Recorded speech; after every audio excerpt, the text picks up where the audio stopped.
আচ্ছা, গতদিনের কোশ্চেনটা একটু বুঝাই দিই। যদিও ফাইন দেখিয়েছে, তারপরে একটু সবার সুবিধার জন্য একটু বলে দিই। আমরা 1 নম্বর কোশ্চেন ছিলাম যে এফএমএম এ অনুযায়ী কোষঝিল্লির প্রধান উপাদান কোনটি। এফএমএম মানে হলো ফ্লুইড মোজাইক মডেল, আর এটা লিখেছো লিপোপ্রোটিন। হ্যাঁ, লিপোপ্রোটিন ওটা বললেও হবে, তবে এটা আলাদাভাবে বললে বেশি ভালো হয়। প্রোটিন আর হলো ফসফোলিপিড। ঠিক আছে, প্রোটিন এবং ফসফোলিপিড দিয়ে এটি গঠিত। ঝিল্লিবিহীন কোষীয় অঙ্গাণু কোনটি। রাইবোজোম। ব্যাকটেরিয়া কি ধরনের কোষ। এটা হলো আদি কোষ। ব্যাকটেরিয়া কি ধরনের কোষ। আদি কোষ। পিনোসাইটোসিস কোন অঙ্গাণুর কাজ। পিনোসাইটোসিস বলো, ফ্যাগোসাইটোসিস বলো, হ্যাঁ, আরেকটা হলো ডেজমোজোম। পিনোসাইটোসিস, ফ্যাগোসাইটোসিস, ডেজমোজোম, হ্যাঁ, এই সমস্ত, হ্যাঁ, কোন অঙ্গাণুর এখানে বলছে পিনোসাইটোসিস। পিনোসাইটোসিস, তারপর কোন অঙ্গাণুর কাজ। হুম, কোন অঙ্গাণুর কাজ। পিনোসাইটোসিস হলো, এটা হলো কোষঝিল্লির একটা অংশ। ঠিক আছে, কোষঝিল্লির একটা অংশ, ওটার নাম কি মাইক্রোভিলাস। ঠিক আছে, এটা হবে মাইক্রোভিলাস। স্যার আমি যদি কোষ ঝিল্লি লিখি তাহলে কি হইবে না? কোষঝিল্লির ওটা স্পেসিফিক লিখতে হবে। কোষঝিল্লির ওটার নাম হলো মাইক্রোভিলাস। হ্যাঁ, মাইক্রোভিলাসটা লিখতে হবে। তাহলে এবার আসবো অ্যালিউরোপ্লাস্ট। অ্যালিউরোপ্লাস্ট কি সঞ্চয় করে। Aleuroplast protein. হ্যাঁ, এখানে কিন্তু আরো কয়েকটা লিকোপ্লাস্ট ছিল, যেমন হলো অ্যামাইলোপ্লাস্ট। অ্যামাইলোপ্লাস্ট কি সঞ্চয় করে। শর্করা। আর এটা ছিল হলো ইলাইওপ্লাস্ট। ইলাইওপ্লাস্ট কি সঞ্চয় করে। চর্বি। স্পাইরোগোরার স্পাইরোগোরার ক্লোরোপ্লাস্ট কি আকৃতির হয়। স্পাইরোগোরার ক্লোরোপ্লাস্ট কি আকৃতির। সর্পিলাকার। স্পাইরোগোরার ক্লোরোপ্লাস্ট কি আকৃতির হয়। সর্পিলাকার। আচ্ছা, নর্মালি, হ্যাঁ, এমনি সাধারণ ক্লোরোপ্লাস্ট যদি আমি চিন্তা করি, সাধারণ ক্লোরোপ্লাস্টের সাধারণ আকৃতি কি, কেউ কি বলতে পারবা। এটা তো স্পাইরোগোরার শৈবালের ক্লোরোপ্লাস্ট আমি বললাম। আর এমনি যদি আমি বলি ক্লোরোপ্লাস্ট, নর্মাল যে ক্লোরোপ্লাস্ট বলতেছি, এই ক্লোরোপ্লাস্টের আকৃতি কেমন, কেউ বলতে পারবা। নর্মাল ক্লোরোপ্লাস্ট দেখতে কেমন। সাধারণত বেশিরভাগ উদ্ভিদের ক্লোরোপ্লাস্ট দেখতে কেমন হয়। লেন্স আকৃতির। আচ্ছা, 7 নম্বর, কোনটি প্রকৃত কোষীয় রাইবোজোমের উপ-একক। হ্যাঁ, এখানে যদি 60S এবং 40S থাকে, তাহলে ওই অ্যান্সার গুলো ঠিক হবে। আর যদি বলি আমরা আদি কোষীয় রাইবোজোম, তখন হবে উপ-একক গুলো নাম হবে 50S, আর এটা হলো 30S। ডিএনএ যুক্ত মানে ডিএনএ আছে এমন অঙ্গাণুগুলোর নাম কি। ডিএনএ আছে এমন অঙ্গাণুগুলোর নাম হলো মাইটোকন্ড্রিয়া, ক্লোরোপ্লাস্ট। প্রাথমিক প্রাচীরের রাসায়নিক উপাদানের নাম কি। হ্যাঁ, এটার নাম কি। এটা হলো সেলুলোজ, হেমিসেলুলোজ, গ্লাইকোপ্রোটিন। হ্যাঁ, একই রকম ভাবে যদি আমরা বলি সেকেন্ডারি প্রাচীরের রাসায়নিক উপাদানের নাম কি, তখন কি লিখবা। সেকেন্ডারি প্রাচীরের রাসায়নিক উপাদানের নাম কারো মনে আছে। সেলুলোজ, আর এটা হলো লিগনিন। তারপর হলো মধ্যপর্দার রাসায়নিক উপাদানের নাম মনে আছে। মধ্যপর্দার রাসায়নিক উপাদানের নাম কি, কেউ বলতে পারবা। মধ্যপর্দার রাসায়নিক উপাদান পেকটিন। কি নাম। পেকটিন। অটোলাইসিস করা কোন অঙ্গাণুর কাজ। লাইসোজোম। মায়োসিসের কোন উপপর্যায়ে ক্রসিং ওভার সৃষ্টি হয়। তাহলে মায়োসিসের কোন পর্যায়ে ক্রসিং ওভার, প্লাজমা এগুলো তৈরি হয়, এগুলো হলো প্যাকাইটিন। স্যার 9 নম্বর যেটা আরেকবার বলেন। কয় নম্বর। 9 নম্বর। প্রাথমিক প্রাচীরের রাসায়নিক উপাদানের নাম কি। এখানে বলা হয়েছে কোষ প্রাচীরের 3টা অংশ আছে, 3টে স্তর আছে। একটা হলো মধ্যপর্দা, একটা প্রাথমিক প্রাচীর, আরেকটা হলো সেকেন্ডারি প্রাচীর। তো আমি এখানে দিয়েছি প্রাথমিক প্রাচীরের রাসায়নিক উপাদানের নাম কি। কি কি বললাম। একটা হলো সেলুলোজ, হেমিসেলুলোজ, আর একটা গ্লাইকোপ্রোটিন। যদি আমি এখানে বলতাম মধ্যপর্দার রাসায়নিক উপাদানের নাম কি, তখন বলতাম পেকটিন। যদি বলতাম সেকেন্ডারি প্রাচীরের রাসায়নিক উপাদানের নাম কি, তখন হতো সেলুলোজ আর লিগনিন। আচ্ছা, এবার আসছি 12 নম্বর। 12 নম্বরে বলছি মায়োসিসের কোন উপপর্যায়ে ক্রোমোজোম সংখ্যা হ্যাপ্লয়েড হয়। অর্থাৎ হ্যাপ্লয়েড হওয়া মানে হলো ক্রোমোজোম সংখ্যা অর্ধেক হয়ে যায়। তাহলে মায়োসিসের কোন উপপর্যায়ে মায়োসিসের, হ্যাঁ, কোন উপপর্যায়ে হবে না, এখানে ডট ডট দেওয়াটা ভুল হয়ে গেছে, এখানে প্রশ্ন করাটা ঠিক হয়নি। এখানে বলতে হবে 12 নম্বর মায়োসিসের কোন পর্যায়ে। এখানে উপপর্যায়ে দেওয়া আছে, ডট ডট উপপর্যায়ে দিয়ে দিয়েছি, আসলে এটা হবে পর্যায়। তাহলে মাসেশের কোন পর্যায়ে ক্রোমোজোম সংখ্যা হ্যাপ্লয়েড হয়, তাহলে এটা হবে অ্যানাফেজ। আমরা জানি অ্যানাফেজে যদি মাতৃকোষের ক্রোমোজোম অ্যানাফেজে গিয়ে কি হয়, অ্যানাফেজ 1 যেটা, অ্যানাফেজ 1 মাতৃকোষের ডিপ্লয়েড ক্রোমোজোম হ্যাপ্লয়েড হয়ে যায়। ঠিক আছে, তাহলে আমরা এটা বলবো মায়োসিসের কোন পর্যায়ে ক্রোমোজোম সংখ্যা হ্যাপ্লয়েড হয়, অ্যান্সার হবে অ্যানাফেজ 1। এর ক্রোমোজোম সংখ্যা হ্যাপ্লয়েড হয় এই কথাটাও থাকতে পারে, আবার এটাও হতে পারে যে মায়োসিসের কোন পর্যায়ে ক্রোমোজোম সংখ্যা অর্ধেক হয়, এটাও হয়, হ্যাপ্লয়েড হয় বললেও হবে, আবার অর্ধেক হয় বললেও হবে, বিভিন্ন ভাবে আসতে পারে। তাহলে যেটাই আসুক কি হবে অ্যান্সার অ্যানাফেজ 1। কোষ বিভাজনের কোন পর্যায়ে মেটাকাইনেসিস হয়, মেটাফেজ।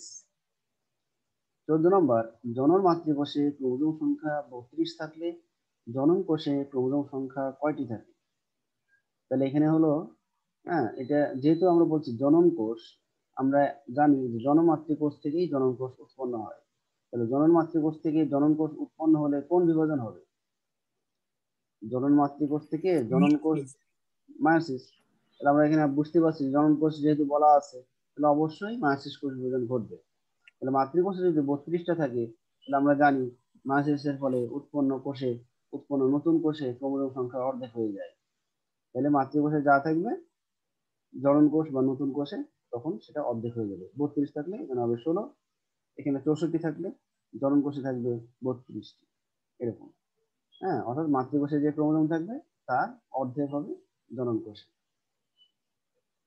হাওয়ার্ড ও পেল কোন সালে কোষচক্র আবিষ্কার করেছেন, 1953 সালে। 16 নম্বর, প্রোফেজ একের কোন উপপর্যায়ে সিনাপসিস ঘটে, জাইগোটিন। জাইগোটিনে আরো একটা ঘটে যে সিনাপসিসের ফলে যে জোড় সংখ্যক ক্রোমোজোম পাওয়া যায় তার নাম কি, কেউ বলতে পারবা।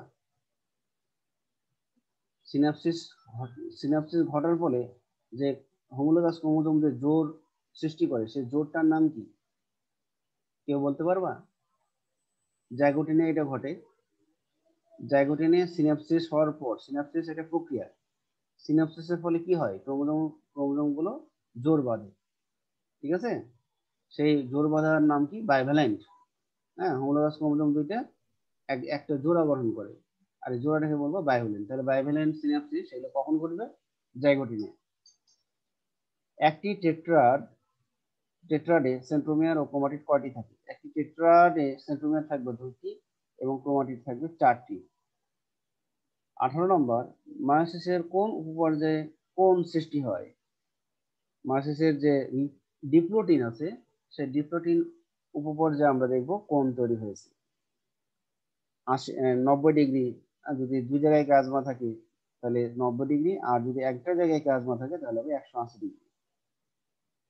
কোষ বিভাজনের অ্যানাফেজ দশায় আই আকৃতির ক্রোমোজোমের নাম কি, সব লাস্টেরটা টেলোসেন্ট্রিক। মানে চারটা আকৃতি হয়, একটা ভি মেটাসেন্ট্রিক, একটা এল সাবমেটাসেন্ট্রিক, আর এটা হলো জে টেলোসেন্ট্রিক, সরি যেটা হলো অ্যাক্রোসেন্ট্রিক, আর আইটা হলো টেলোসেন্ট্রিক। তাহলে চারটা আকৃতির চারটা আলাদা নাম। ডিমের হলুদ অংশের প্রোটিনের নাম কি, ডিমের হলুদ অংশের প্রোটিনের নাম হলো গ্লোবিউলিন। ঠিক আছে, গ্লোবিউলিন। মানুষের চুলে কোন প্রোটিন থাকে, কেরাটিন। এই কেরাটিন প্রোটিন কিন্তু আরো অন্যান্য জায়গাতেও থাকে, নখেও কিন্তু কেরাটিন প্রোটিন আছে। নখ এবং চুলে যে প্রোটিন আছে এটা হলো কেরাটিন প্রোটিন। কেরাটিন প্রোটিন এক ধরনের স্ক্লেরোপ্রোটিন। তাহলে কেউ যদি এখানে লেখে যে মানুষের চুলে কোন প্রোটিন থাকে, এটা স্ক্লেরোপ্রোটিন লেখা থাকলেও হবে, আবার কেরাটিন লেখা থাকলেও হবে। দুটোই লেখা থাকতে পারে, তখন দুটোতেই টিক দিতে হবে। যদি থাকে তাহলে বুঝতে হবে বহুপদী। তাহলে কেরাটিন হলেও রাইট, স্ক্লেরোপ্রোটিন হলেও রাইট। কোন শস্যে জেন থাকে, ভুট্টা। অবিজারক শর্করার উদাহরণ, অবিজারক শর্করার উদাহরণগুলো কি কি, সুক্রোজ, স্টার্চ, সেলুলোজ, গ্লাইকোজেন, এগুলো। সঞ্চিত পলিস্যাকারাইড, তাহলে কোষে যে শর্করা বা যে পলিস্যাকারাইড গুলো খাদ্য সঞ্চয় করে রাখে এগুলো কি স্টার্চ, গ্লাইকোজেন। স্টার্চ আর গ্লাইকোজেন এদেরকে বলা হচ্ছে সঞ্চিত পলিস্যাকারাইড। 25, স্টার্চের অ্যামাইলোপেকটিনের লিঙ্কেজের নাম কি? স্টার্চের আমরা জানি কয়টা অংশ, দুইটা অংশ, একটা অ্যামাইলোজ আর এটা হলো অ্যামাইলোপেকটিন। অ্যামাইলোজের লিঙ্কেজ গুলোর নাম আমরা জানি যে আলফা 1,4 গ্লাইকোসাইডিক লিঙ্কেজ। আর এখানে কোশ্চেনে দেওয়া আছে অ্যামাইলোপেকটিন। তাহলে অ্যামাইলোপেকটিনে দুই ধরনের লিঙ্কেজ থাকে, একটা হলো আলফা 1,4 গ্লাইকোসাইডিক লিঙ্কেজ আর আরেকটা হলো আলফা 1,6 গ্লাইকোসাইডিক লিঙ্কেজ। 26, রক্তরসের প্রোটিনগুলোর নাম কি? রক্তরসে দুই ধরনের প্রোটিনই থাকে, দুই ধরনের সরল প্রোটিন থাকে, একটা হলো গ্লোবিউলিন আর একটা হলো অ্যালবুমিন। ঠিক আছে, তো বইয়ে হয়তো লেখা আছে সিরাম অ্যালবুমিন বা সিরাম গ্লোবিউলিন এইভাবে লেখা আছে, বা কেউ যদি অ্যালবুমিন আর গ্লোবিউলিন বলে সেটাও কারেক্ট হবে। নিচের কোনটি fruit sugar? Fructose, enzyme, hormone ও অ্যান্টিবডি কি ধরনের যৌগ? প্রোটিন জাতীয় যৌগ। সবচেয়ে ক্ষুদ্রতম ট্রায়োজের উদাহরণ? এখানে লিখতে পারো ডাইহাইড্রক্সি অ্যাসিটোন অথবা গ্লিসারলডিহাইড। লিপিডের এককের নাম কি? Fatty acid, glycerol.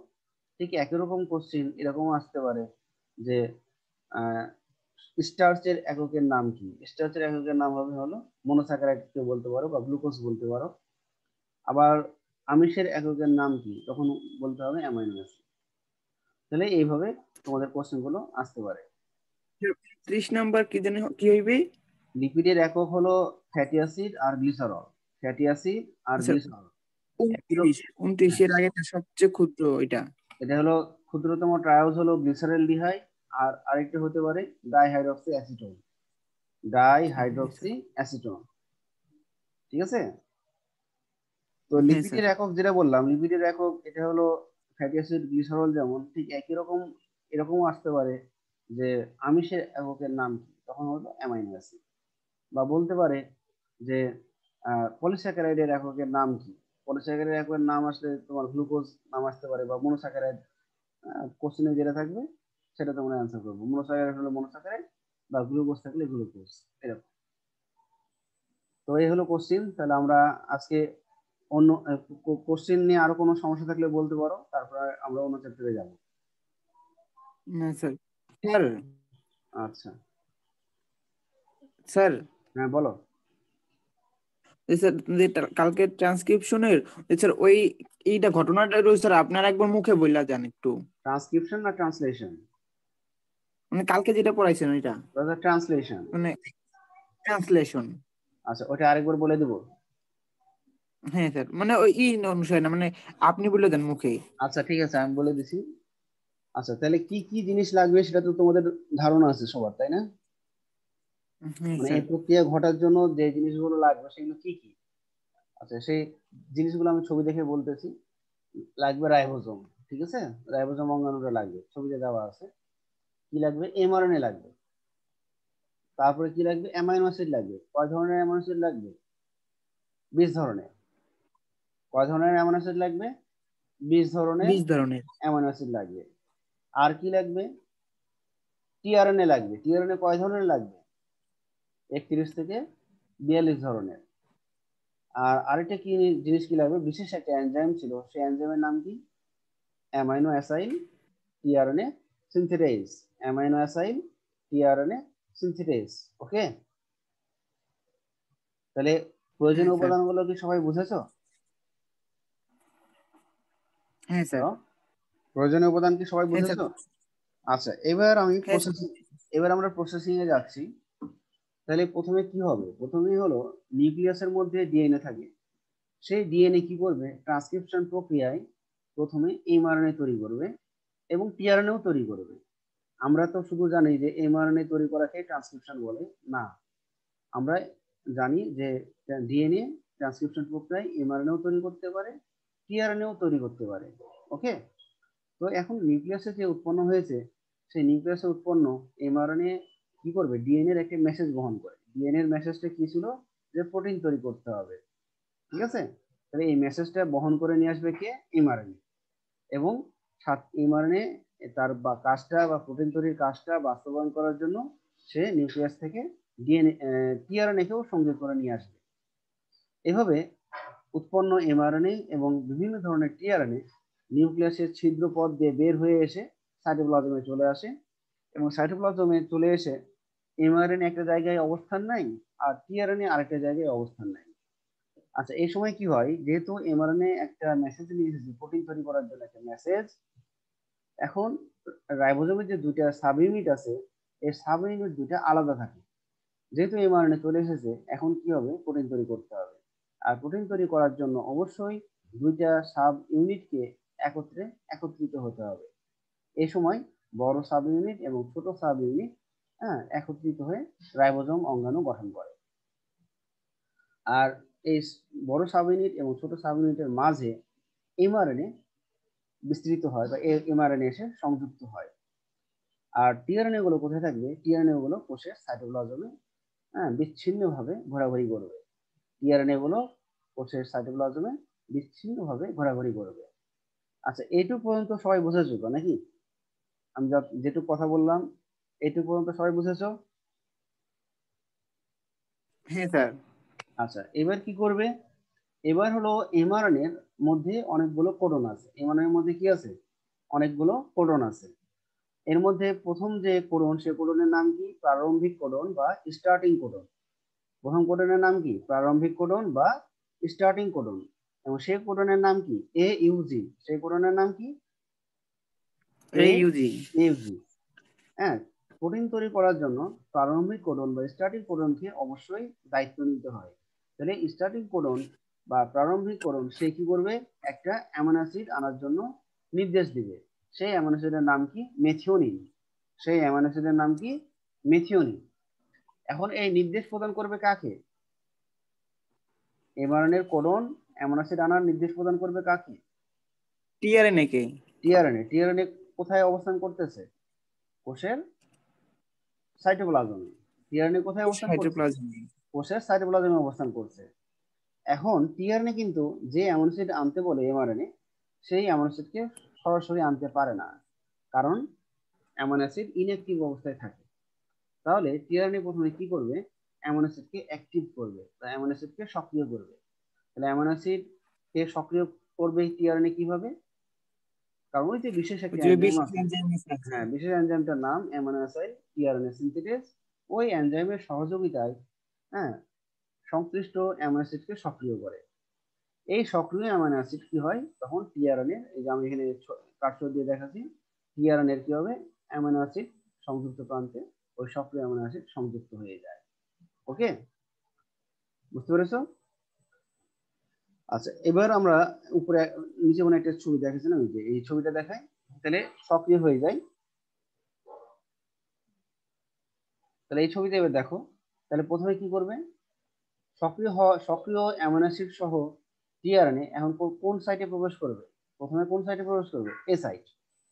প্রথমে কোন সাইটে প্রবেশ করবে? এ সাইটে। হ্যাঁ, বা আমরা আরেকটা ছবি দেখাই, এই ছবিটা দেখালে আরেকটা হবে। এখানে আমরা দেখছি একটা এ সাইট, আরেকটা হলো পি সাইট। তাহলে এখন ওই অ্যামিনো অ্যাসিড প্রথমে, সক্রিয় অ্যামিনো অ্যাসিড সহ টিআরএনএ প্রথমে প্রবেশ করবে এ সাইট, এবং এই সাইট থেকে এই সক্রিয় অ্যামিনো অ্যাসিড সহ টিআরএনএ চলে যাবে কোথায়? P site. ঠিক আছে? তাহলে পি সাইটে যখন টিআরএনএ প্রবেশ করে, তখন এমআরএনএ এর কোডন অংশের সাথে কি হবে? টিআরএনএ কে সংযুক্ত হতে হবে। এমআরএনএ তে আছে কোডন আর টিআরএনএ তে আছে অ্যান্টিকোডন। তাহলে এমআরএনএ এর কোডনের সাথে যে টিআরএনএ এর অ্যান্টিকোডন আছে, এই অ্যান্টিকোডনে সংযুক্ত হওয়ার জন্য কি করবে? ওই কোডনের যে নিউক্লিওটাইড গুলো আছে বা যে বেস গুলো আছে, তার বিপরীত বেস গুলো অ্যান্টিকোডনে তৈরি হয়। যেমন এখানে এ আছে, এখানে ইউ হয়েছে, ইউ এর প্রেক্ষিতে এ তৈরি হয়েছে, জি এর প্রেক্ষিতে সি তৈরি হয়েছে, যার ফলে এ ইউজি কোডনের সাথে টিআরএনএ এর অ্যান্টিকোডন এখন হাইড্রোজেন বন্ড তৈরি করে সংযুক্ত হয়ে যাবে। ক্লিয়ার? তাহলে এমআরএনএ এর কোডন আর টিআরএনএ এর কি হবে? অ্যান্টিকোডন সংযুক্ত হয়। আর সংযুক্ত হতে পারলেই তখন টিআরএনএ কি করবে? পি সাইটে কি ছাড়বে? অ্যামাইনো অ্যাসিডকে ছেড়ে দিবে। পি সাইটে অ্যামাইনো অ্যাসিডকে ছেড়ে দিবে। ছেড়ে দিয়ে সে কিন্তু অপেক্ষা করতে থাকবে। পি সাইটে অ্যামাইনো অ্যাসিডকে ছেড়ে দিয়ে কে অপেক্ষা করতে থাকবে? টিআরএনএ। শূন্য টিআরএনএ অপেক্ষা করতে থাকবে, বুঝছো? শূন্য টিআরএনএ অপেক্ষা করতে থাকবে। ওকে, হ্যাঁ স্যার। আচ্ছা, এখন পরবর্তী যে অ্যামাইনো অ্যাসিড গুলো আছে, পরের যে অ্যামাইনো অ্যাসিড গুলো আছে, সেই অ্যামাইনো অ্যাসিড গুলো একই উপায়ে প্রথম যে অ্যামাইনো অ্যাসিড যেভাবে গেছে, ঠিক একই উপায়ে পরবর্তী অ্যামাইনো অ্যাসিড গুলো কি হবে? প্রথমে এ সাইট, তারপরে পি সাইটে আসবে। ওকে, এইভাবে যতগুলো অ্যামাইনো অ্যাসিড দরকার, ঠিক ততগুলো অ্যামাইনো অ্যাসিড সবগুলো সরবরাহ করবে একই প্রক্রিয়া অবলম্বন করে টিআরএনএ। ঠিক আছে, প্রথমে এ সাইট, পরে পি সাইট। আর পি সাইটে অ্যামাইনো অ্যাসিড গুলো যখন ছাড়া হয়, তখন এখানে কিছু এনজাইম থাকে। এই এনজাইমের প্রভাবে অ্যামাইনো অ্যাসিড গুলোর মধ্যে কি তৈরি হয়? একটা বন্ধন তৈরি হয়। বন্ধনগুলোর নাম কি? পেপটাইড পেপটাইড বন্ধন। পেপটাইড বন্ধন। এই পেপটাইড বন্ধনের মাধ্যমে প্রোটিন তৈরি হবে বা পলিপেপটাইড তৈরি হবে। আচ্ছা, এখন কি হবে? যেহেতু প্রোটিন তৈরি শেষ বা পলিপেপটাইড তৈরি শেষ, এখন কি হবে? এখন এই সাইটে সমাপ্তিকরণ হাজির হবে। এই সাইটে কি হবে? সমাপ্তিকরণ হাজির। এই যে আমরা এখানে 3 নম্বর যে ছবিটা দেখতে পাচ্ছি, এখানে হলো স্টপ কোডন, মানে সমাপ্তিকরণ একটা হাজির হয়েছে। সমাপ্তিকরণ কি করে? যে প্রোটিন সিনথেসিস বা প্রোটিন তৈরি করা বন্ধ করার একটা সিগন্যাল দেয়, যে যতগুলো অ্যামাইনো অ্যাসিড দরকার ছিল সব চলে এসেছে, এখন সমাপ্তিকরণ নির্দেশ প্রদান করবে যে প্রোটিন তৈরি করা বন্ধ করতে হবে। ওকে, যার ফলে এই সিগন্যাল পাবে হলো পি সাইট। পি সাইটে কিছু রিলিজিং ফ্যাক্টর থাকে। এই রিলিজিং ফ্যাক্টর গুলো প্রথমে শূন্য টিআরএনএ গুলোকে ই সাইটের মাধ্যমে সাইটোপ্লাজমে পাঠিয়ে দেয়। আর পরে এখানে যে পলিপেপটাইড বা প্রোটিনটা থাকে, সেই পলিপেপটাইড বা প্রোটিনকে ই সাইটের মাধ্যমে কোষের সাইটোপ্লাজমে পাঠিয়ে দেয় এবং প্রোটিন তৈরি করা বন্ধ করে দেয়। ওকে স্যার, হ্যাঁ বলো। মানে প্রথম অ্যামাইনো অ্যাসিডটা থাকবে যাইয়া পি সাইডে, হ্যাঁ, আর পি সাইটে। দ্বিতীয় অ্যামাইনো অ্যাসিডটা কি পি সাইডে যাওয়ার পর বন্ধন তৈরি করবে নাকি এ সাইডে থাকা না না, অবস্থায় পি বন্ধন সাইটে তৈরি যাওয়ার করবে? পর কিন্তু প্রত্যেকটা স্যার অ্যামাইনো অ্যাসিডের, বইতে লাগছে। না না, প্রত্যেকটা স্যার অ্যামাইনো বইতে অ্যাসিডের, শোনো, প্রত্যেকটা অ্যামাইনো অ্যাসিডের প্রবেশ পথ হলো এ সাইট। প্রত্যেকটা অ্যামাইনো অ্যাসিডের প্রবেশ পথ এ সাইট। আর এ সাইট থেকে যখন পি সাইটে যাবে, তখন অ্যামাইনো অ্যাসিড যখন ছাড়ে, পি সাইটে তো অ্যামাইনো অ্যাসিডকে আগে ছাড়তে হবে। টিআরএনএ কে পি সাইটে অ্যামাইনো অ্যাসিডকে ছাড়তে হবে। অ্যামাইনো অ্যাসিড যদি না ছাড়ে, তাহলে কিন্তু বন্ধন তৈরি হবে না, বুঝছো?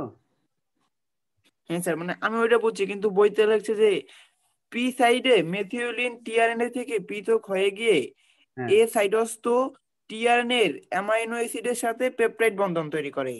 হ্যাঁ, তো ঠিকই আছে। মনে করো এ সাইডের যে ইটা আছে, এ সাইডেও তো একটা অ্যামাইনো অ্যাসিড আছে, আর একটা হচ্ছে পি সাইডে অ্যামাইনো অ্যাসিড। প্রথম অ্যামাইনো অ্যাসিড আছে কোন সাইডে? প্রথম অ্যামাইনো অ্যাসিড আছে হলো পি সাইডে। পি সাইডে। দ্বিতীয় অ্যামাইনো অ্যাসিড আছে কোথায়? এ সাইডে। হ্যাঁ, তাহলে এই পি সাইটে একটা অ্যামাইনো অ্যাসিড, আর এ সাইটে একটা অ্যামাইনো অ্যাসিড। এই এ সাইটে যে অ্যামাইনো অ্যাসিড আছে, একেও এক সময় কোথায় যেতে হবে? পি সাইটে যেতে হবে। তাহলে এই এখানে যাওয়া মাত্রই তখন কি হয়? বন্ধন তৈরি হয়ে যায়। যখন এই 2 নম্বর অ্যামাইনো অ্যাসিড পি সাইডে চলে গেল, তখন এই রাইবোজোমটা আরো সামনের দিকে চলে গেল, যে দেওয়া আছে চলনের দিক। তখন এই রাইবোজোমের এ সাইটে কোন কোডনটা আসবে? এখানে দেওয়া আছে জি জি জি। এই কোডনটা ঢুকে যাবে কোথায়? এ সাইটে। ঠিক আছে, এখানে, কারণ রাইবোজোম সামনের দিকে আগাচ্ছে, কিন্তু রাইবোজোম এমআরএনএর মধ্যে ঝুলে ঝুলে কিন্তু আগাচ্ছে। এই যে নিচের দিকে দেখো, জি জি জি এ বের হয়ে গেছে, মানে এর কাজ শেষ। তারপরে আবার ঢুকেছে হলো এ সাইডে ঢুকেছে ইউ ইউ ইউ, আর পি সাইডে আছে সিএস। বুঝতে পেরেছো? রাইবোজোম কিন্তু এরকম অ্যামাইনো অ্যাসিড গ্রহণ করা যখন শেষ হয়ে যায়, তখন সামনের দিকে এগিয়ে যায়। বুঝছো? হ্যাঁ স্যার বুঝছি। আহ, এখন কি আর কোনো সমস্যা আছে? না স্যার। আচ্ছা, তুমি এটা বুঝবা যে আমি যে স্লাইডে যেভাবে লিখেছি ওইভাবে যে একবার লিখতে হবে এরকম ব্যাপার না। ওখানে একটু গুছিয়ে দেওয়া আছে। হ্যাঁ, এখন তোমাকে বুঝে সেটা লিখতে হবে, এবং তোমাকে বলতে হবে যে এই প্রক্রিয়াটা কয়ভাবে হয়। সেটা তোমাকে বলতে হবে। একটা হলো সূচনা, একটা হলো বৃদ্ধি, একটা হলো বৃদ্ধিকরণ, আর একটা ছিল হলো সমাপ্তিকরণ। 3টা ধাপে হয়, এটা বলে দিতে হবে। তাহলে আর কোনো আর কোথাও কারো সমস্যা আছে?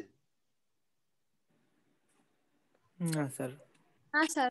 আচ্ছা, মোহনা আলম জয়েন হয়েছে তো নাকি? জি ভাই, জি স্যার। আচ্ছা, তোমাদের তো মানে কালকে কলেজ যেতে হবে।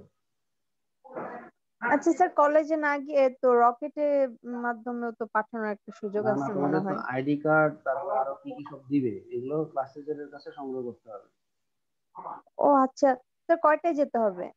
এটা সম্ভবত মনে হয় 9:30 থেকে শুরু, 9:30 দিকে শুরু। আমার ডিউটি আছে কালকে, আমার ডিউটি আছে 9:30 থেকে 3টে পর্যন্ত আমি কলেজে থাকবো।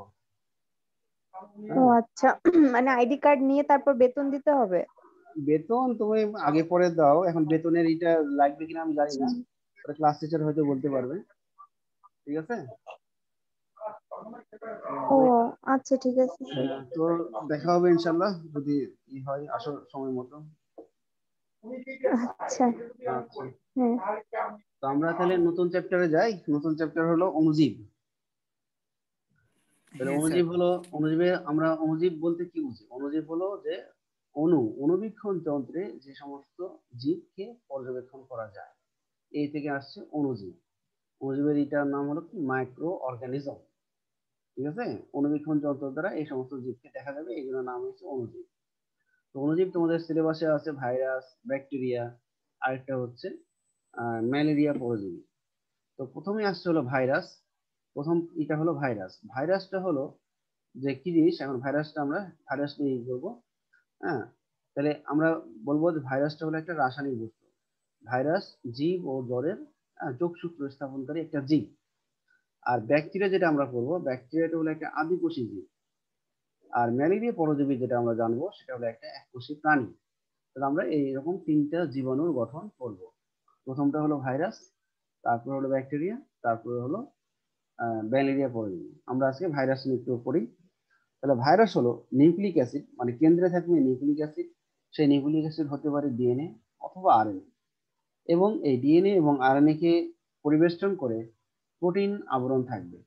তাহলে কেন্দ্রে থাকবে নিউক্লিক অ্যাসিড, ডিএনএ অথবা আরএনএ, এবং একে ঘিরে যে আবরণটা থাকবে সেই আবরণটা প্রোটিন দিয়ে গঠিত। অতি আণুবীক্ষণিক বস্তু যা জীবদেহের অভ্যন্তরে সক্রিয় হয়ে রোগ সৃষ্টি করে, কিন্তু জীবদেহের বাইরে নিষ্ক্রিয় অবস্থায় বিরাজ করে। তাহলে ভাইরাস মাত্রই কিন্তু সে একটা রাসায়নিক বস্তু বা একটা নিষ্ক্রিয় বস্তু, কিন্তু যখনই এরা জীবদেহে আসে বা পশু দেহে আসে, তখন এরা সক্রিয় হয়ে যায়। ভাইরাস অকোষীয় হওয়ায় এদেরকে জীবাণু বা অণুজীব না বলে বস্তু বলা হয়। ঠিক আছে, এরা অকোষীয়, এদের কিন্তু কোষের কোনো ফাংশন নাই। কোষে যেমন কি থাকে, নিউক্লিয়াস থাকে। কোষে যেমন হলো আহ, আহ, অঙ্গাণু থাকে, এদের কিন্তু এরকম নিউক্লিয়াস বা অঙ্গাণু নাই। তারপর হলো একটা সেল মেমব্রেন থাকে, সেল ওয়াল থাকে, এগুলো কিন্তু নাই। এই জন্য এরা হলো অকোষীয়। তাছাড়া এরা জীবদেহের অভ্যন্তরে বংশবৃদ্ধি করতে পারলেও জীবদেহের বাইরে নিষ্ক্রিয় রাসায়নিক পদার্থ হিসেবে বিরাজ করে। আবিষ্কারক রাশিয়ান বিজ্ঞানী দিমিত্রি ইভানোভস্কি 1892 সালে ভাইরাস আবিষ্কার করেছেন। ইংল্যান্ডের দুজন বিজ্ঞানী এফ.সি. বাউডেন এবং এন.ডব্লিউ. পিরি বলেন নিউক্লিক অ্যাসিড ও প্রোটিন দিয়ে ভাইরাস গঠিত। ভাইরাসের জড় ও রাসায়নিক বৈশিষ্ট্য। ভাইরাস তাহলে কি, অকোষীয়। মানে ভাইরাসের দুই ধরনের বৈশিষ্ট্য আছে, একটা জড় বৈশিষ্ট্য আছে, একটা জীবীয় বৈশিষ্ট্য আছে।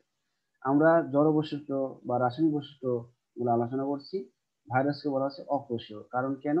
এদের সাইটোপ্লাজম, কোষঝিল্লি, কোষপ্রাচীর, রাইবোসোম, মাইটোকন্ড্রিয়া এসব নেই।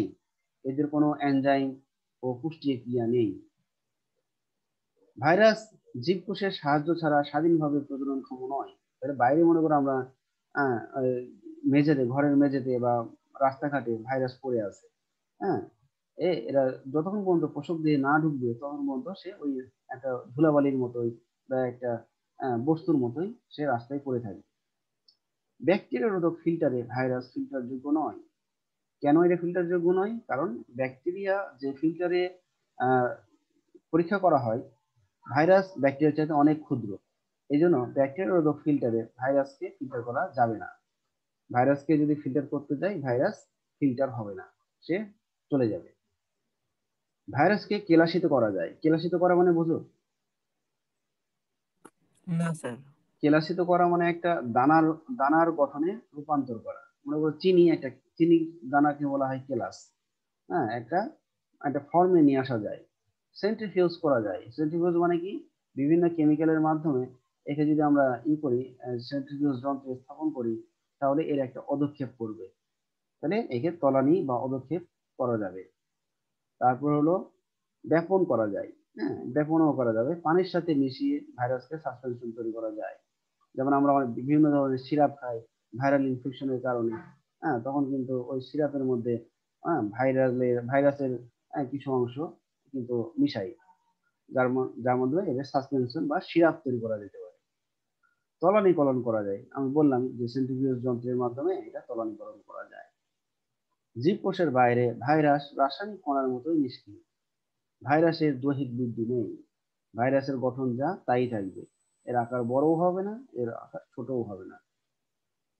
তাহলে এগুলো হলো তার রাসায়নিক বৈশিষ্ট্য বা জড় বৈশিষ্ট্য। এবার আসবো জীবীয় বৈশিষ্ট্য। পোষক কোষের অভ্যন্তরে ভাইরাস সংখ্যা বৃদ্ধি করতে পারে। নতুন সৃষ্ট ভাইরাসে মাতৃভাইরাসের বৈশিষ্ট্য বজায় থাকে, অর্থাৎ একটি ভাইরাস তার অনুরূপ ভাইরাস জন্ম দিতে পারে। গাঠনিকভাবে ভাইরাসে নিউক্লিক অ্যাসিড, ডিএনএ বা আরএনএ আছে। ভাইরাস সুনির্দিষ্টভাবে বাধ্যতামূলক পরজীবী। ভাইরাস সুনির্দিষ্টভাবে বাধ্যতামূলক পরজীবী, এটা মানে বুঝো বাধ্যতামূলক পরজীবী মানে এরা অন্যের দেহে ছাড়া বাঁচতেই পারে না। না না, ভাইরাসকে বলা হচ্ছে পরজীবী, সুনির্দিষ্টভাবে বাধ্যতামূলক পরজীবী। মানে কি, মানে মানুষের যে ভাইরাস, হ্যাঁ, সাধারণত দেখা গেল যে মানুষের মধ্যেই তার বংশবৃদ্ধি বা সংখ্যা বৃদ্ধি হবে, বা দেখা গেলো যে অন্যান্য যে প্রাণীর যে ভাইরাস, ওই প্রাণীতেই তারা সংখ্যা বৃদ্ধি করবে। ঠিক আছে, গরুর ভাইরাস মানুষে আসতে পারবে না, বা বিড়ালের ভাইরাস মানুষে আসতে পারবে না। তবে এই বৈশিষ্ট্যটা পুরোপুরি একমত না, কারণ কিছু ভাইরাস আছে, এগুলো হলো ইমার্জিং ভাইরাস বলে। হ্যাঁ, এই ভাইরাসগুলো দেখা গেলো যে আগে মুরগিতে ছিল, এখন এটা মাইগ্রেট করে মানুষে এসেছে। যেমন করোনা ভাইরাস, এটা আগে হয়তো বাদুড়ে বা সাপের মধ্যে ছিল, সেটা মাইগ্রেট করে এখন মানুষের মধ্যে আসছে। তাহলে 4 নম্বর ক্যারেক্টারটা এটা পুরোপুরি ভাবে সত্য নয়, সুনির্দিষ্টভাবে বাধ্যতামূলক করে দেবে। ওকে, ভাইরাস মিউটেশন ঘটাতে এবং প্রকরণ তৈরি করতে সক্ষম। মিউটেশন ঘটাতে মানে কি, যে তার ডিএনএ তে বা আরএনএ তে কোনো ধরনের কোডনের পরিবর্তন, হ্যাঁ, ওই যে আমরা যেমন কোডন দেখলাম কিছুক্ষণ আগে, ওই কোডনের পরিবর্তন ঘটায়, যার ফলে তার বৈশিষ্ট্যে কিছু পরিবর্তন আসে। যেমন আমরা যে করোনা ভাইরাসের কথা বলতেছি, এই করোনা ভাইরাসের মিউটেশন শুধু বাংলাদেশেই অনেক মিউটেশন ঘটেছে। হ্যাঁ, এর অনেকগুলো প্রকরণ তৈরি হয়েছে, মিউটেশনের কারণেই কিন্তু প্রকরণ হয়। যেমন দেখা গেল যে এই ভাইরাসটা যখন প্রথমে বাংলাদেশে আসে, তখন মানুষ বলছিল যে এত গরমে এই ভাইরাস টিকে থাকতে পারবে না, এরকম আমরাও কিন্তু তাই বলেছিলাম। হ্যাঁ, কিন্তু আসলে দেখা গেছে যে এই গরম আবহাওয়ায় থাকার জন্য তারা তাদের বৈশিষ্ট্যের বা মিউটেশন ঘটাইছে। হ্যাঁ, এই ভাইরাসটা এত বেশি মিউটেশন ক্ষমতা সম্পন্ন। হ্যাঁ, এরা দেখা গেল যে বিভিন্ন পরিবেশে বাস করার জন্য, হ্যাঁ, এরা নিজেদের মিউটেশন ঘটায়, যার ফলে সেই পরিবেশে টিকে থাকতে সক্ষম হয়। বুঝছো? তাহলে ভাইরাসের মধ্যে মিউটেশন ক্ষমতা প্রচুর রয়েছে, এই জন্য এর প্রকরণ তৈরি করা সম্ভব। এবার আসবো আমরা ভাইরাসের প্রকারভেদ। ভাইরাসের প্রকারভেদ আকৃতি অনুযায়ী। তাহলে দণ্ডাকার, তাহলে দণ্ডের মতো, ভাইরাসের আকৃতি যদি দণ্ডের মতো হয় তখন তাকে আমরা বলবো দণ্ডাকার। যেমন টিএনভি মানে টোবাকো মোজাইক ভাইরাস, ইনফ্লুয়েঞ্জা, আলফালফা মোজাইক ভাইরাস, মাম্পস ভাইরাস। আচ্ছা, এই যে এখানে আমরা যে ভাইরাসগুলোর কথা বললাম, এখানে 1 নম্বর যে ভাইরাসের কথা বললাম, হ্যাঁ, এই ভাইরাসগুলোর মধ্যে একটা ভাইরাস, হ্যাঁ, আমরা সবাই আক্রান্ত হয় একটা ভাইরাস দ্বারা, সেই ভাইরাসটার নাম কেউ বলতে পারবা? এখানেই দেওয়া আছে 1 নম্বরের মধ্যে এই ইনফ্লুয়েঞ্জা, ভাইরাসগুলো। ইনফ্লুয়েঞ্জা, ইনফ্লুয়েঞ্জা ভাইরাস কোনটা বলো তো? যে ঠান্ডা হইলে হয়।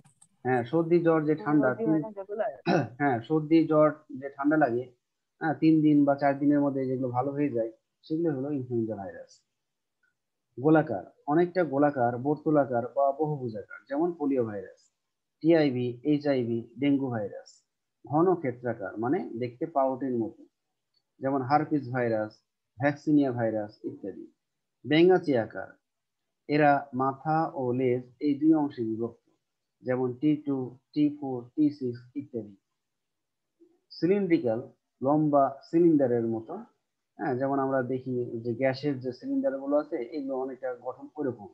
ইবোলা ভাইরাস, ইবোলা বলে একটা নদী আছে আফ্রিকা এলাকায়, ইবোলা বলে একটা নদী আছে। হ্যাঁ, সেই নদী থেকে এই ভাইরাসের উৎপত্তি, এই জন্য নাম হয়েছে ইবোলা ভাইরাস।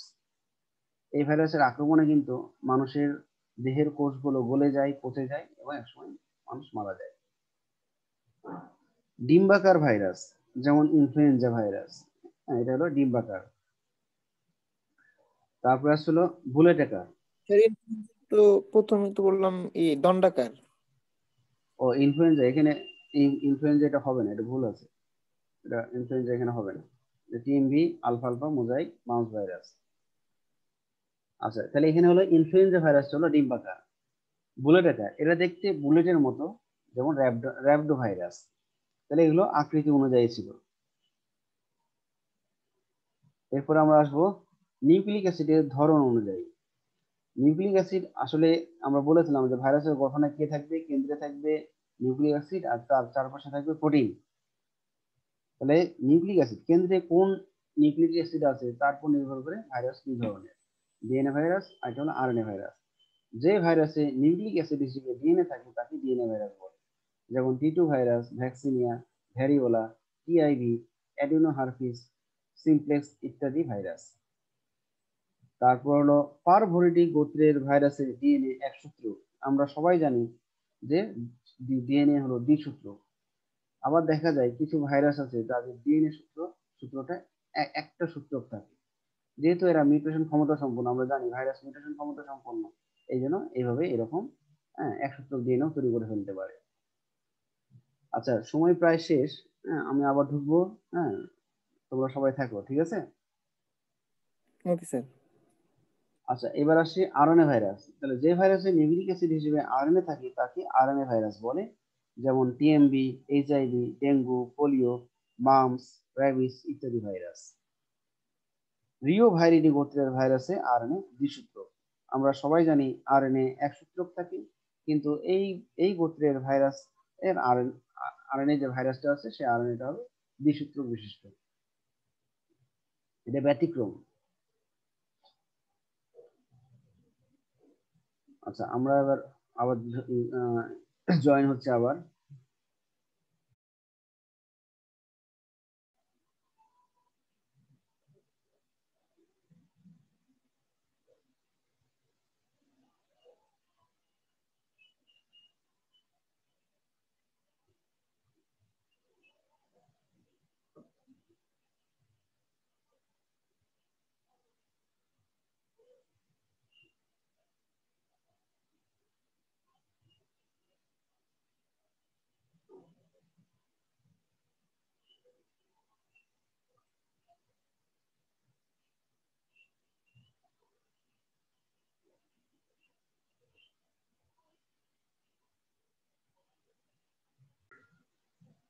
আমরা বলছিলাম হলো একটা হলো নিউক্লিক অ্যাসিডের প্রকৃতি অনুযায়ী ভাইরাসের প্রকারভেদ। এখন আমরা আরেকটা আসবো বহিস্থ আবরণ অনুযায়ী।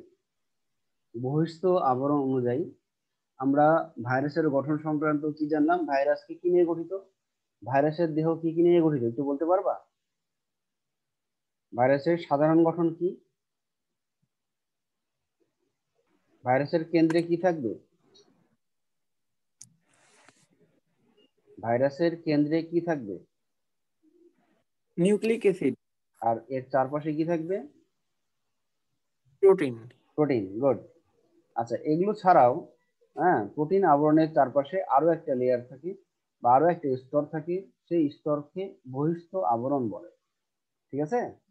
বহিস্থ আবরণ। তাহলে ভাইরাসের কেন্দ্রে থাকবে হলো নিউক্লিক অ্যাসিড, ডিএনএ অথবা আরএনএ, এর চারপাশে থাকবে প্রোটিন অথবা ক্যাপসিড, আর তার চারপাশে থাকবে আহ বহিস্থ আবরণ। সেই বহিস্থ আবরণ বিভিন্ন ধরনের জিনিস হতে পারে, সেটা প্রোটিন হতে পারে বা লিপোপ্রোটিন হতে পারে বা পলিস্যাকারাইড হতে পারে, হ্যাঁ, বিভিন্ন জিনিস হতে পারে। তাহলে বহিস্থ আবরণ অনুযায়ী ভাইরাস দুই ধরনের হয় বা দুই প্রকারের হয়। একটা হলো বহিস্থ আবরণবিহীন ভাইরাস, যাদের এই বহিস্থ আবরণটা নাই, যেমন টিএমভি, টি2 ভাইরাস। এটা হলো বহিস্থ আবরণবিহীন ভাইরাস। আরো আছে, আরো এরকম অনেক নাম আছে, আমরা জাস্ট দুটো নাম শিখতেছি। বহিস্থ আবরণবিহীন ভাইরাসের সংখ্যাই পৃথিবীতে বেশি। আরেকটা আছে বহিস্থ আবরণী যুক্ত ভাইরাস, যেমন influenza virus, herpes virus, HIV virus. এদের হ্যাঁ এই নিউক্লিক অ্যাসিড এবং প্রোটিন আবরণ ছাড়াও তার চারপাশে বহিস্থ আবরণ রয়েছে। বর্তমানে যে করোনা ভাইরাস, এই করোনা ভাইরাসও কিন্তু বহিস্থ আবরণ রয়েছে। ঠিক আছে, তাহলে পৃথিবীতে বহিস্থ আবরণী যুক্ত ভাইরাসের সংখ্যা কম, বহিস্থ আবরণবিহীন ভাইরাসের সংখ্যাই পৃথিবীতে বেশি। এবার আসছি পোষক দেহ অনুযায়ী, অর্থাৎ পোষক দেহ কাকে বেছে নেয়, ভাইরাস যাকে বেছে নেবে তার নাম অনুযায়ী ভাইরাসের নাম হবে। যেমন উদ্ভিদ ভাইরাস, তাহলে পোষক দেহ যখন উদ্ভিদ, তখন সেই ভাইরাসকে আমরা বলবো উদ্ভিদ ভাইরাস। তাহলে উদ্ভিদ দেহে যে সমস্ত রোগ সৃষ্টিকারী ভাইরাস আছে, এরা সবাই উদ্ভিদ ভাইরাস। যেমন টিএমভি, টোবাকো মোজাইক ভাইরাস, আলফালফা মোজাইক ভাইরাস, আরো অনেক নাম আছে, আমরা জাস্ট এখানে দুই একটা করে উদাহরণ দিয়েছি। প্রাণী ভাইরাস, তাহলে প্রাণী দেহে রোগ সৃষ্টিকারী ভাইরাসকে আমরা বলবো প্রাণী ভাইরাস। যেমন এইচআইভি, এইচআইভির পুরা মিনিং কি কে বলতে পারবা? এইচআইভির পুরা মিনিং কারো জানা আছে? এইচআইভির পুরা মিনিংটা কেউ বলতে পারবা? Human immune deficiency virus. Immuno deficiency, human immuno deficiency virus. তারপরে আসছে polio virus, influenza virus, herpes virus, vaccinia, mum's, dengue virus, corona virus, Ebola virus, এগুলো সবই হলো প্রাণী ভাইরাস। তাহলে পোষক দেহ যখন প্রাণী, তখন তাকে আমরা বলবো প্রাণী ভাইরাস। এবার আসবো আমরা ব্যাকটেরিওফাজ বলে আরেকটা আছে, ব্যাকটেরিওফাজ। তাহলে পোষক দেহ যদি ব্যাকটেরিয়া হয়, তখন তাকে আমরা বলবো ব্যাকটেরিওফাজ। তাহলে ভাইরাস যখন ব্যাকটেরিয়ার উপর পরজীবী হয় এবং ব্যাকটেরিয়াকে ধ্বংস করে, তাকে ব্যাকটেরিওফাজ বলে। ফাজ মানে ভক্ষণ করা বা ধ্বংস করা। তাহলে এই এই ভাইরাসগুলো কাকে ধ্বংস করে? ব্যাকটেরিয়াকে ধ্বংস করে, এই জন্য নাম হয়েছে ব্যাকটেরিওফাজ। যেমন টি2 ভাইরাস, টি4 ভাইরাস, এগুলো। আরেকটা আছে সায়ানোফাজ। সায়ানোফাজ মানে কি? সায়ানো ব্যাকটেরিয়া বলে একটা ব্যাকটেরিয়া আছে, সায়ানো ব্যাকটেরিয়া। তাহলে পোষক দেহ হবে সায়ানো ব্যাকটেরিয়া। তাহলে পোষক দেহ যখন সায়ানো ব্যাকটেরিয়া, তখন সেই ভাইরাসকে আমরা বলবো সায়ানোফাজ। আমরা ফাজ মানে আগে বলেছি, ফাজ মানে হলো ভক্ষণ করা। তাহলে এখানে পোষক দেহ হিসেবে কে থাকবে? Cyano bacteria. তাহলে এখানে আমরা একটা সায়ানোফাজ ভাইরাসের নাম এখানে লিখেছি LPP2। এল এর মানে হলো লিংবায়া, প্রেক্টোনেমা, আর এটা হলো ফর্মিডিয়াম। ফর্মিডিয়াম। তাহলে এই তিন ধরনের সায়ানোব্যাকটেরিয়া, এই তিন ধরনের সায়ানোব্যাকটেরিয়ার উপরে এই ভাইরাসগুলো কাজ করে। এই জন্য নাম হয়েছে LPP2। এটা হলো ভাইরাসটার নাম। ঠিক আছে, এবার আসবো জননের প্রকৃতি অনুযায়ী। জননের প্রকৃতি অনুযায়ী, তাহলে এটা বুঝতে পেরেছো? LPP2 এটা বুঝতে পেরেছো? এখানে লিংবায়া, প্রেক্টোনেমা, ফর্মিডিয়াম, এগুলো কার নাম বলো তো? ভাইরাসের না, এগুলো সায়ানোব্যাকটেরিয়ার নাম। কার নাম? সায়ানোব্যাকটেরিয়ার নাম। ব্যাকটেরিয়া। তাহলে এই সায়ানোব্যাকটেরিয়ার মনে করো লিংবায়া একটা সায়ানোব্যাকটেরিয়া, প্লেক্টোনেমা এটাও একটা সায়ানোব্যাকটেরিয়া, ফর্মিডিয়াম এটাও একটা সায়ানোব্যাকটেরিয়া। তাহলে প্রত্যেকটা সায়ানোব্যাকটেরিয়ার আদ্য অক্ষর হলো এল, এটা হলো পি, আর এটা হলো পি। তাহলে LPP হয়। এরকম LPP2, এটা একটা ভাইরাসের নাম। ঠিক আছে, তাহলে এই ভাইরাসটা কি করবে? এই তিন ধরনের সায়ানোব্যাকটেরিয়াকে আক্রান্ত করবে বা ধ্বংস করে ফেলবে। বুঝতে পেরেছো? হ্যাঁ স্যার। আরো একটা আছে LPP1। LPP1ও এই তিনটা সায়ানোব্যাকটেরিয়াকে ধ্বংস করতে পারে। দুইটা আমরা একটা উদাহরণ শিখলেই হবে, LPP2 লিখলেও হবে বা LPP1 লিখলেও হবে। এবার আমরা আসবো জননের প্রকৃতি অনুযায়ী। তাহলে জননের প্রকৃতি অনুযায়ী ভাইরাস দুই ধরনের, একটি বলবো লাইটিক ভাইরাস, আর একটি হলো লাইসোজেনিক ভাইরাস। লাইটিক ভাইরাস, এই ধরনের ভাইরাস বংশ বৃদ্ধি করার পর পোষক দেহের বিজারণ ঘটিয়ে নির্গত হয়। যেমন T2, T4, T6 ইত্যাদি। লাইটিক ভাইরাস গুলো যেমন এরা ব্যাকটেরিয়াকে ধ্বংস করে। বুঝছো? ব্যাকটেরিয়ার দেহের মধ্যে এই ভাইরাসের ডিএনএ গুলো ঢুকবে, ভাইরাসের ডিএনএ গুলো ব্যাকটেরিয়ার ডিএনএ কে ব্যবহার করে সংখ্যা বৃদ্ধি করবে, সংখ্যা বৃদ্ধি করে ভাইরাসের ব্যাকটেরিয়ার কোষপ্রাচীর বিভিন্ন করে ভাইরাসটা আবার বের হয়ে আসবে। তাহলে ভাইরাস কি করলো, ব্যাকটেরিয়া দিয়ে ঢুকলো, ব্যাকটেরিয়া দিয়ে ঢুকে ব্যাকটেরিয়া দিয়ে মধ্যে সংখ্যা বৃদ্ধি করলো, আর সংখ্যা বৃদ্ধি করে ব্যাকটেরিয়ার প্রাচীর বিভিন্ন করে বা বিগলিত করে আবার বাইরের পরিবেশে ফিরে আসলো। তাহলে এই ক্ষেত্রে কি হলো যে বংশবৃদ্ধি করার জন্য সে পোষক দেহ বা ব্যাকটেরিয়াকে ধ্বংস করে দিল। এই জন্য নাম হয়েছে লাইটিক। লাইটিক স্যার বিদারণ মানে কি? হ্যাঁ, বিদারণ। বিদারণ মানে বি- বিদারণ মানে হলো ব্যাকটেরিয়ার যে কোষ প্রাচীর আছে সেটাকে বিগলিত করে ফেলা বা ধ্বংস করে ফেলা। মানে ভিতরে যে ভাইরাসগুলো সংখ্যা বৃদ্ধি করেছে সেই সংখ্যা বৃদ্ধি করা ভাইরাসগুলো ব্যাকটেরিয়ার প্রাচীরের মধ্যে আবদ্ধ, তখন ব্যাকটেরিয়ার প্রাচীরকে ফাটিয়ে দেয় বা নষ্ট করে দেয় বা বিগলিত করে দেয়, এটাকে আমরা বলছি বিদারণ। যার ফলে ভিতরের ভাইরাসগুলো ব্যাকটেরিয়া থেকে বাইরে বের হয়ে আসে। আরেকটা হচ্ছে লাইসোজেনিক ভাইরাস। এটা কি করবে, এই ধরনের ভাইরাসের ডিএনএ পোষক ডিএনএ অণুর সাথে যুক্ত হয়ে সংখ্যা বৃদ্ধি করে।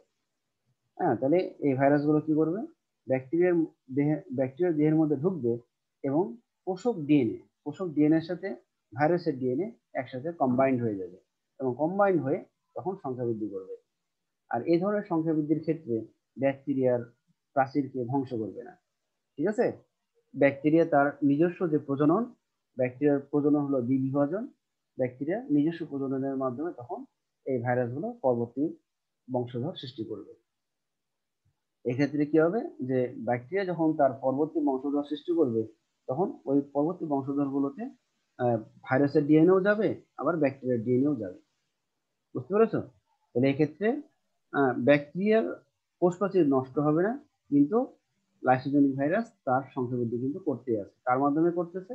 ব্যাকটেরিয়ার ডিএনএ এর সাথে সংযুক্ত হয়ে এটা করতেছে। এই ভাইরাসের জীবনচক্র আমরা পড়াবো, ওখানে আমরা লাইটিক চক্র, লাইসোজেনিক চক্র কিভাবে হয় ওখানে আমরা আরো ক্লিয়ার জানতে পারবো। আচ্ছা, এরপর আমরা আসবো পোষক দেহে সংক্রমণ ও বংশবৃদ্ধি অনুযায়ী। পোষক দেহে সংক্রমণ ও বংশবৃদ্ধি অনুযায়ী ভাইরাস দুই ধরনের, একটা হলো সাধারণ ভাইরাস আর একটা হলো রিট্রো ভাইরাস। সাধারণ ভাইরাস, সাধারণ ভাইরাসটা হলো কি, বেশিরভাগই হলো সাধারণ ভাইরাস। আর রিট্রো ভাইরাস যেমন এইচআইভি, আমরা জানি এইচআইভি হলো কি, এইচআইভি হলো হিউম্যান ইমিউনো ডেফিসিয়েন্সি ভাইরাস। আর এইচআইভি ভাইরাসের কারণে মানুষের একটা রোগ হয়, এই রোগটা হলো এইডস। আর এই রোগ হলে মানুষের রোগ প্রতিরোধ ক্ষমতা কমে যায়। তাহলে এই ভাইরাসটার দেহে নিউক্লিক অ্যাসিড হিসেবে থাকে আরএনএ। এখন এখানে কি বলছে, আরএনএ থেকে কি তৈরি হয়, ডিএনএ তৈরি হয়। তাহলে ভাইরাসের মূল দেহ, এই ভাইরাসের এইচআইভি ভাইরাসের মূল দেহের ভিতরে কেন্দ্রে আছে আরএনএ। এখন আরএনএ ডিএনএ তৈরি করে। কিভাবে ডিএনএ তৈরি করতে পারে আরএনএ, কারো জানা আছে? আরএনএ কি প্রক্রিয়ায় ডিএনএ তৈরি করে? আমরা কিন্তু যখন ওই পড়েছিলাম সম্ভবত রেপ্লিকেশন মনে পড়েছিলাম, তখন এটা বলেছিলাম। কারো মনে আছে না জানি না, রেপ্লিকেশন বা ট্রান্সক্রিপশন তখন বলেছিলাম যে রেপ্লিকেশন। আচ্ছা, হ্যাঁ, রেপ্লিকেশন না, রেপ্লিকেশন সম্পন্ন হয় একমাত্র ডিএনএ তে। রেপ্লিকেশন সম্পন্ন হয় শুধু ডিএনএ তে, আরএনএ রেপ্লিকেশন করতে পারে না। তাহলে আরএনএ কি করে? ট্রান্সলেশনের কি জানি একটা নাম বলছিলেন হ্যাঁ, শেষে। এবার ঠিক আছে। এই আরএনএ কি করবে, রিভার্স ট্রান্সক্রিপশন। আরএনএ কি প্রক্রিয়া ডিএনএ তৈরি করবে? Reverse transcription. রিভার্স ট্রান্সক্রিপ্টেজ একটা এনজাইম আছে, ওই রিভার্স ট্রান্সক্রিপ্টেজ এনজাইমের সহায়তায় আরএনএর পরিপূরক একটা ডিএনএ তৈরি হবে এবং এই ডিএনএটাই তো পরবর্তীতে রেপ্লিকেশন করবে। ওই রেপ্লিকেশন করে আবার সে আরএনএ তৈরি করবে, করে এই সংখ্যা বৃদ্ধি করবে। বুঝতে পেরেছো? তাহলে এখানে আরএনএ থেকে ডিএনএ তৈরি হওয়ার প্রক্রিয়াটার নাম কি? Reverse transcription. ওকে, জি স্যার। তাহলে আজকে এই পর্যন্তই থাক, ঠিক আছে? Okay sir. আচ্ছা, তাহলে আজকে আমরা পড়লাম ভাইরাসের বৈশিষ্ট্য আর প্রকারভেদ। জি স্যার। আচ্ছা, আসসালামু আলাইকুম। ওয়ালাইকুম